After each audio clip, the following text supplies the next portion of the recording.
Les fauteuils roulants doivent rester à la maison et ne pas déranger les autres. La voix de l'homme transperça le restaurant comme un couteau. Puis l'un d'eux a soudainement poussé son fauteuil roulant, la faisant s'écraser au sol. Les affaires se sont dispersées partout, mais 30 minutes plus tard, un militaire invet s'est arrêté en hurlant à l'extérieur.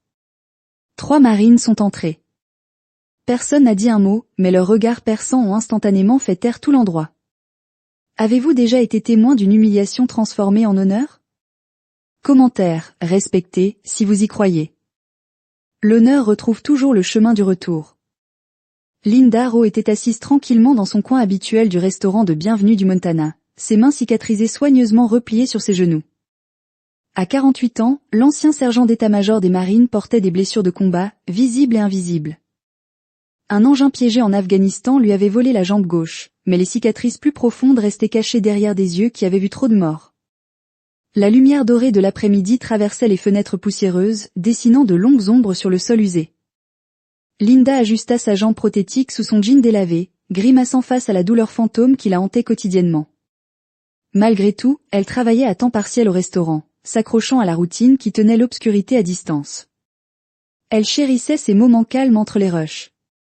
Lorsque le restaurant tomba dans un calme paisible, le propriétaire, Mike, l'avait embauché sans hésitation. Juste une poignée de main ferme d'un vétéran à un autre, aucune question sur sa jambe manquante. Pas de pitié à ses yeux, juste du respect. Le silence paisible fut brisé lorsque la cloche au-dessus de la porte tinta violemment. 4 hommes ont fait irruption, brandissant du whisky et des droits. Leur voix inutilement forte. La colonne vertébrale de Linda se raidit instinctivement. Elle reconnut leur homme de tête, Jack Winters, un soldat déshonorant qui s'était bâti la réputation de tourmenter tous ceux qu'il jugeait plus faibles. « Eh bien, regardez ce que nous avons ici. » annonça Jack en donnant un coup de coude à ses copains en repérant Linda. « C'est le demi-soldat sur roue. » Linda gardait les yeux baissés, pliant méthodiquement les serviettes pour le service du dîner. 18 années de discipline militaire lui avaient appris quand les batailles valaient la peine d'être menées. Ce n'en était pas un. Je ne pensais pas qu'il laisserait des infirmes manipuler de la nourriture. Jacques continua sa voix, traversant délibérément le restaurant. Je suis presque sûr que c'est contraire au code de santé. Les clients dispersés se déplaçaient inconfortablement mais restaient silencieux. La jeune serveuse derrière le comptoir lança à Linda un regard inquiet avant de s'intéresser soudainement à l'essuyage des comptoirs impeccables. Linda se dirigea vers une table voisine, ramassant les tasses de café vides avec une efficacité éprouvée. « Puis-je vous offrir, messieurs, des menus » demanda-t-elle d'une voix ferme malgré la tension qui parcourut son corps. Jacques s'étala sur le stand, les jambes écartées, prenant plus de place que nécessaire. Bien sûr, les roues roulent rapidement. Ses amis ont ricané sur cul. Alors que Linda se détournait, la voix de Jacques s'est transformée en un murmure théâtral, destiné à être entendu par tous. Comment une femme a-t-elle pu entrer dans les marines? Un certain quota de diversité. Les jointures de Linda blanchirent sur les poignées de son fauteuil roulant mais elle continua sans le reconnaître. Le combat lui avait appris à identifier les menaces qui méritaient d'être combattues. J'ai servi avec des femmes. Continua Jacques, la voix s'élevant à chaque mot. Poids mort. Toutes, des femmes comme vous, sont la raison pour laquelle nos militaires sont devenus mous. Linda revint avec les menus, les plaçant précisément sur la table. Le plat du jour est du pain de viande, dit-elle d'une voix égale. La main de Jacques jaillit, saisissant son poignet assez fort pour le blesser. Le globe d'aigle et le tatouage d'encre sur son avant-bras étaient visibles sous sa manche retroussée. Alors tu étais vraiment un idiot. Laissez-moi deviner les documents de service au bureau pendant que de vrais soldats se battaient. Retirez votre main. Dit Linda, d'un ton d'acier sous son ton calme. Ou quoi? Tu vas m'écraser. Jacques rit, la relâchant d'un geste dédaigneux. Les femmes comme vous sont la raison pour laquelle l'Amérique ne peut plus gagner les guerres, jouer aux soldats jusqu'à ce que les choses deviennent difficiles. Puis rentrer à la maison pour un traitement spécial. Linda a mesuré sa respiration comme si elle avait été entraînée. Inspirez, comptez 4, maintenez, expirez, je vous laisse le temps avec les menus. Alors qu'elle faisait pivoter son fauteuil roulant, Jacques poussa soudain sa botte vers l'avant, bloquant sa roue. Est-ce que je t'ai renvoyé, Marine? Restez au garde à vous quand je parle. Linda a contourné l'obstacle avec une habileté éprouvée. Votre serveur sera avec vous sous peu. Les guerriers en fauteuil roulant devraient rester à la maison. Jacques Laplat. Si vous ne pouvez pas voler de vos propres ailes, n'en faites pas le problème des autres. Ses amis éclatèrent de rires cruels qui résonnèrent sur les murs. L'un d'eux, un homme corpulent avec une barbe inégale, se leva d'un bond et s'approcha de Linda par derrière. « Nous te parlons, fille soldat », bredouilla-t-il en saisissant les poignées de son fauteuil roulant sans permission.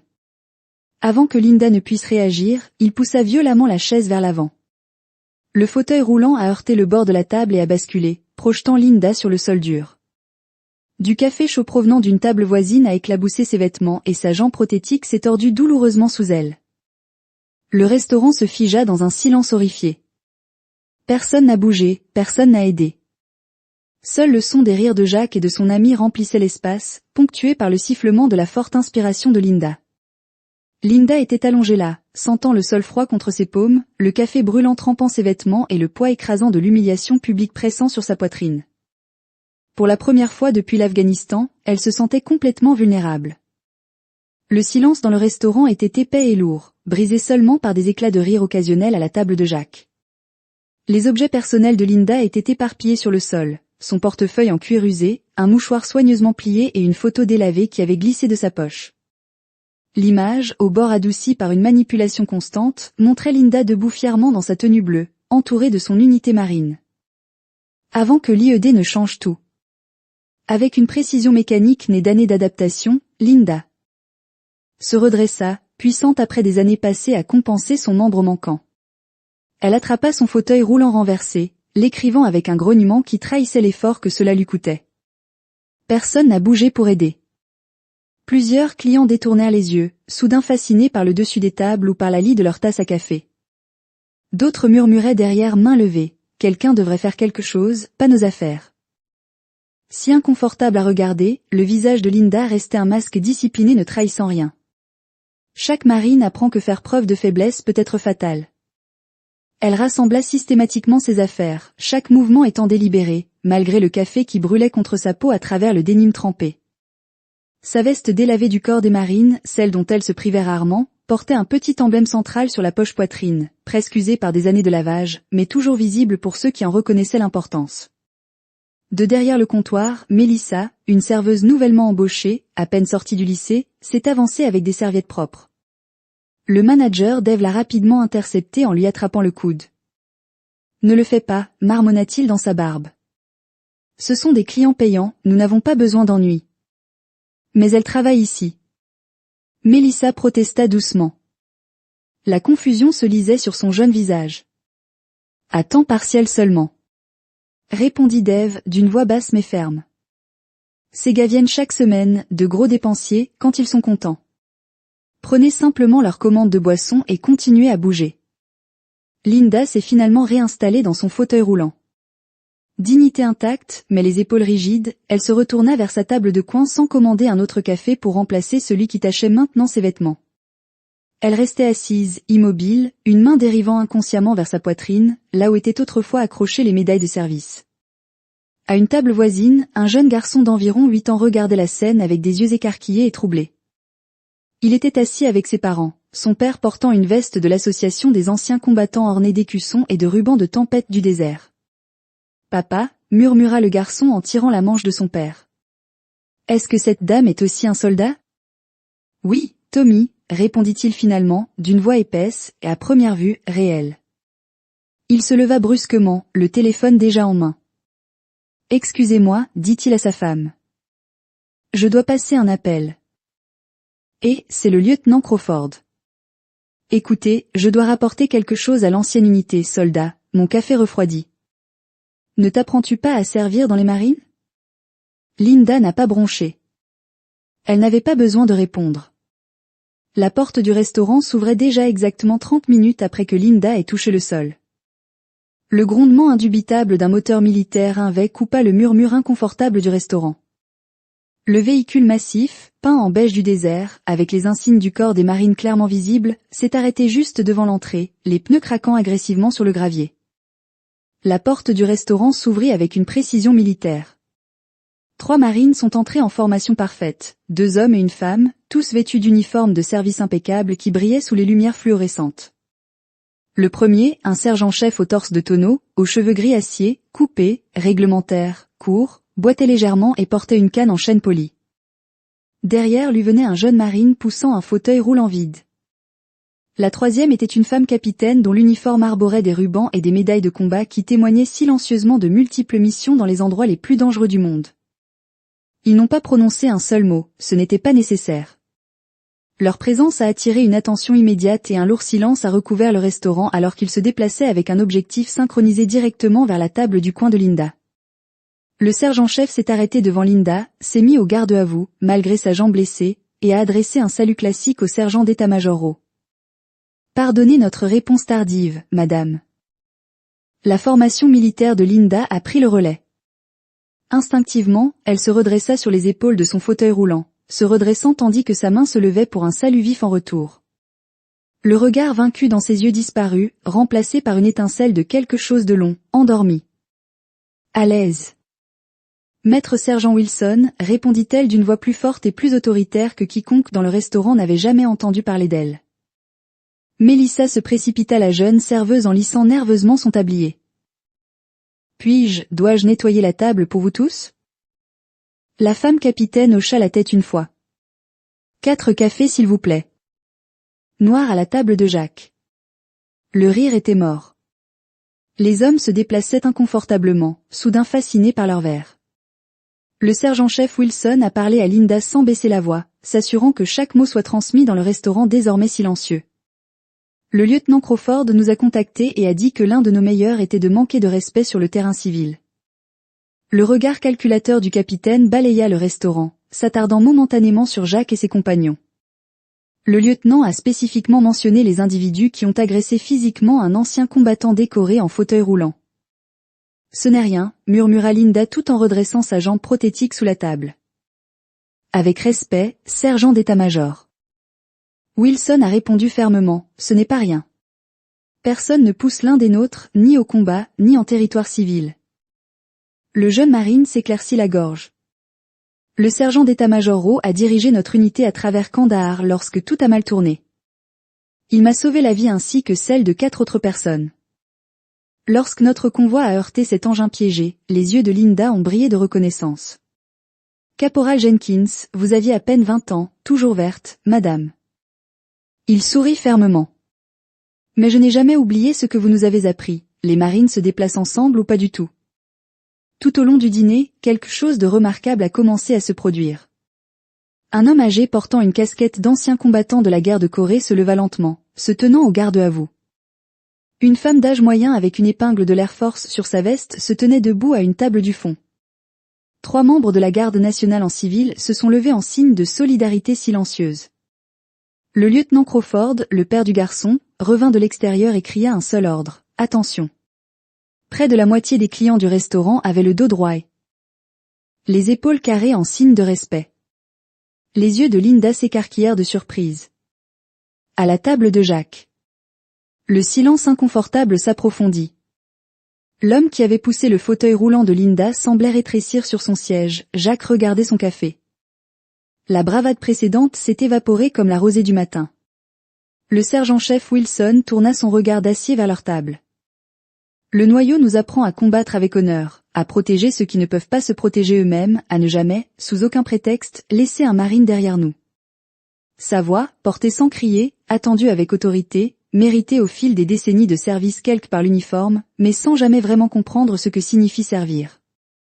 Le capitaine posa une main sur l'épaule de Linda. Le sergent d'état-major Rowe a perdu sa jambe en tirant 3 enfants afghans d'un véhicule en feu après une frappe d'IED. A obtenu l'étoile de bronze avec bravoure, 23 années de service distingué envers son pays. Linda secoua légèrement la tête. Ça suffit, capitaine. Cette vie est derrière moi. Avec respect, sergent d'état-major. Le capitaine répondit, le noyau n'est jamais derrière vous. Sir Fidley n'est pas qu'une devise, Dave. Le gérant s'approcha de leur table. L'indifférence antérieure a été remplacée par une déférence nerveuse. Vos repas sont offerts à la maison aujourd'hui pour vous tous. Le sergent-chef Wilson croisa son regard uniformément. Les marines paient nos dettes, monsieur. Je l'ai toujours fait, je le ferai toujours. Le repas qui suivit fut sobre mais digne. Linda était assise bien droite dans son fauteuil roulant, entourée de ses camarades marines, partageant occasionnellement un petit sourire ou hochant la tête en souvenir d'un souvenir. Eux seuls comprenaient autour d'eux. Le restaurant a lentement repris ses activités normales, même si de nombreux clients se sont arrêtés à leur table pour remercier tranquillement pour leur service. Jacques et ses amis ont payé leurs factures en silence et sont partis sans regarder personne dans les yeux. Alors qu'ils partaient, le caporal Jenkins les a appelés « Sans paix fit gentlemen ». Son ton indiquant clairement que la phrase était à la fois une salutation et un avertissement. Alors que les ombres du soir s'allongeaient, Linda parlait plus qu'elle ne l'avait fait depuis des mois avec ses camarades à ses côtés. Des souvenirs refont surface, à la fois douloureux et fiers.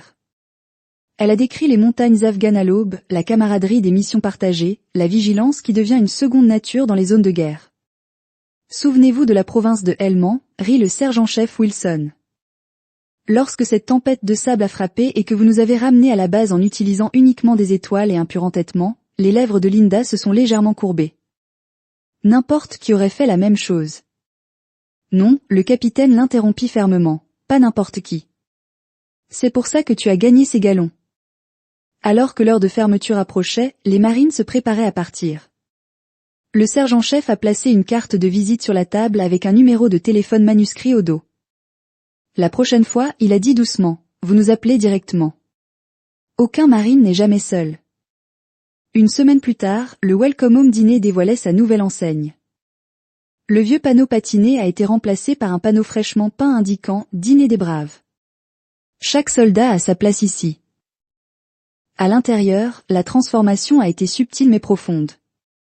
Des photographies d'anciens combattants locaux étaient désormais alignées sur un mur, leurs branches de service et leurs années étant fièrement affichées sous chaque image. À la table du coin de Linda, une petite plaque en laiton avait été apposée en permanence, réservée aux anciens combattants. Linda arrivait toujours pour ses quarts de travail réguliers, pliait toujours les serviettes et servait le café avec une efficacité discrète. Mais maintenant, elle portait ouvertement son épinglette du corps des marines sur son col et son fauteuil roulant arborait un petit drapeau central attaché au dos. La cabine où Jacques et ses amis étaient assis restait visiblement vide. Les clients réguliers semblaient l'éviter grâce à un accord tacite. Au lieu de cela, des vétérans de tous âges se sont tournés vers les tables près du coin de Linda, offrant des hochements de tête respectueux sans empiéter sur son espace. Le lieutenant Crawford et sa famille sont devenus des habitués du samedi. Son fils, Tommy, apportait souvent des images dessinées à la main à Linda, des personnages en uniforme debout à côté d'un bonhomme souriant dans un fauteuil roulant, le tout sous un soleil aux couleurs vives. « Est-ce que c'est censé être moi ?» a demandé Linda un matin en étudiant les œuvres d'art coloré. Tommy hocha sérieusement la tête. « Papa dit, tu es un héros. » Les héros devraient sourire davantage. Les lèvres de Linda se courbèrent en ce qui aurait pu être son premier véritable sourire depuis des années. Ton père a l'air d'un homme sage. Il dit, ce que vous faites compte plus que ce que vous dites. Répondit Tommy, répétant la leçon de son père. Et cette vraie force ne réside pas dans le fait d'avoir deux bonnes jambes sur le parking. Un V bronzé du désert apparaissait désormais régulièrement tous les jeudis soirs. Le sergent-chef Wilson, le capitaine Rodriguez et le caporal Jenkins arriveraient précisément à 1800 heures pour leur repas hebdomadaire avec Linda. Ils n'ont jamais discuté de ce qui s'était passé ce premier jour, ils n'en avaient pas besoin. Au lieu de cela, ils ont partagé du café et des souvenirs, tombant parfois dans le silence confortable de ceux qui ont affronté la mort ensemble et en sont ressortis changés à jamais mais ininterrompus. Le restaurant lui-même s'était subtilement transformé. Ce qui n'était autrefois qu'un simple bord de route était devenu un terrain plus neutre où les divisions militaires et civiles se rétrécissaient autour de tasses de café et de repas partagés. Les anciens combattants qui étaient auparavant restés seuls ont désormais trouvé la camaraderie dans un stand d'angle. Les civils qui n'avaient jamais servi ont appris à reconnaître les signes discrets de sacrifice chez les personnes qu'ils croisaient quotidiennement.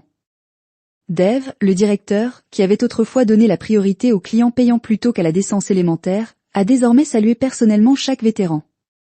Il avait remplacé sa tenue décontractée par des chemises de presse et une cravate avec une petite épinglette du drapeau américain sur son revers. Les changements n'étaient pas seulement cosmétiques. Il avait embauché 2 autres vétérans comme membres du personnel et organisé un dîner mensuel où les militaires locaux mangeaient gratuitement. Melissa, la jeune serveuse, avait demandé à Linda de lui enseigner la structure et le protocole des grades militaires. Elle reconnaissait désormais différents insignes de service et comprenait quelles questions il était approprié de poser aux soldats qui revenaient et quels sujets il fallait respectueusement éviter.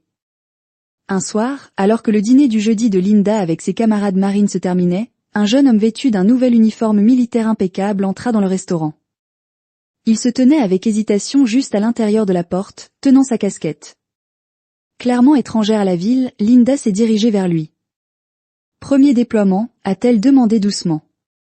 Il hocha la tête, un soulagement visible envahissant son visage d'avoir été reconnu. « Partez demain matin, madame. » Linda désigna la chaise vide à leur table. « Rejoignez-nous. Le café est correct et l'entreprise est meilleure. Je ne voudrais pas m'immiscer dans votre vie. Vous n'êtes pas intrusif, soldat. » L'interrompit-elle doucement. « Vous perpétuez une tradition. » Alors que la jeune recrue s'installait à leur table, le master sergent Wilson leva sa tasse de café. Dans un toast silencieux autour du restaurant, d'autres vétérans, identifiés par leurs casquettes, leurs épinglettes ou simplement par leur comportement, levèrent leur tasse en réponse. Aucun mot n'a été échangé, mais aucun n'était nécessaire. Le geste transmettait tout, vous êtes vus, vous êtes l'un des nôtres, vous ne serez jamais seuls. La ville elle-même semblait avoir changé. Linda avait été invitée à parler de son service au lycée local. Après des années de silence, elle s'est retrouvée à partager des histoires avec des adolescents, non pas sur des combats ou des blessures, mais sur la discipline, le but et les liens indissolubles formés sous la pression. L'uniforme n'est pas ce qui fait de vous un marine, leur a-t-elle dit. Il est debout alors qu'il serait plus facile de s'effondrer. C'est un poids pour quelqu'un qui ne peut pas le supporter seul. C'est se rappeler que vos actions ne reflètent pas seulement vous mais aussi tous ceux qui se tiennent à vos côtés. Les propriétaires d'entreprises locales ont commencé à offrir des réductions militaires qu'elles n'avaient jamais envisagées auparavant. Le conseil municipal a approuvé des fonds pour un petit mémorial pour les anciens combattants dans le parc. Un groupe de soutien hebdomadaire pour les militaires de retour a commencé à se réunir dans le centre communautaire. 6 mois après ce jour fatidique, un journaliste d'un journal régional est venu pour écrire sur la transformation du restaurant en un centre non officiel pour les anciens combattants. Linda a accepté à contre-ségur une entrevue, mais a refusé de discuter de l'incident qui a tout déclenché. Certaines batailles ne valent pas la peine d'être rappelées, dit-elle. Simplement, concentrez-vous sur ce qui a suivi. Ce qui a suivi a été une communauté transformée par les effets d'entraînement de la cruauté et de la gentillesse, un rappel puissant que l'indifférence permet la haine, tandis que la solidarité construit la force. Jacques Winters n'est jamais revenu au restaurant. Des rumeurs circulaient selon lesquelles il aurait déménagé dans une autre ville après avoir perdu son emploi. Quelque chose à propos d'une conduite inconvenante. Lorsque son employeur a découvert ce qui s'était passé, Linda n'a jamais posé de questions sur lui. Elle avait des choses plus importantes sur lesquelles se concentrer, comme la jeune recrue de l'armée qui lui demandait conseil avant de suivre une formation de base. Ou le vétéran du Vietnam qui a finalement trouvé le courage de porter à nouveau ses médailles de service après des décennies passées à les cacher dans un tiroir. Dehors, la lumière dorée du soleil baignait les montagnes du Montana. À l'approche du soir, de longues ombres s'étendaient sur le parking du restaurant où le vieux Hunvey attendait patiemment. Une note manuscrite est restée collée sur son pare-brise. On revient toujours pour ceux qui n'abandonnent jamais. À la tombée de la nuit, les fenêtres du restaurant brillaient chaleureusement, illuminant les divers visages rassemblés à l'intérieur, de jeunes recrues confrontés à un avenir incertain, des vétérans vieillissants avec des histoires gravées sur leurs visages burinés. Et Linda, assise bien droite dans son fauteuil roulant, enfin chez elle dans un monde qui semblait autrefois déterminé à la mettre de côté. La plaque de laiton sur sa table a attiré la lumière, son message simple reflétant une vérité profonde. Dans cet endroit, au moins, personne ne serait oublié, personne ne serait seul. Chaque soldat avait une place d'honneur à la table, en fauteuil roulant ou non. Les plus grandes batailles que Linda avait apprises ne se déroulaient pas toujours sur un sol étranger. Parfois, cela se produisait dans des petits restaurants de ville, où les armes étaient des mots. Et la victoire ne venait pas de vaincre des ennemis, mais de rester ferme dans ce que vous êtes, même lorsque le monde essaie de vous renverser. Tous ceux qui portent un uniforme ne comprennent pas le mot honneur, mais ceux qui maintiennent leur dignité lorsqu'ils sont humiliés. Ce sont eux qui méritent notre plus profond respect. Je ne veux jamais que quiconque soit laissé pour compte. Tout le monde mérite d'être entendu et respecté. Si vous croyez cela aussi, veuillez commenter avec respect pour montrer que vous défendez la gentillesse et la justice. N'oubliez pas de vous abonner à Thalys Rant pour diffuser plus d'histoires qui touchent le cœur.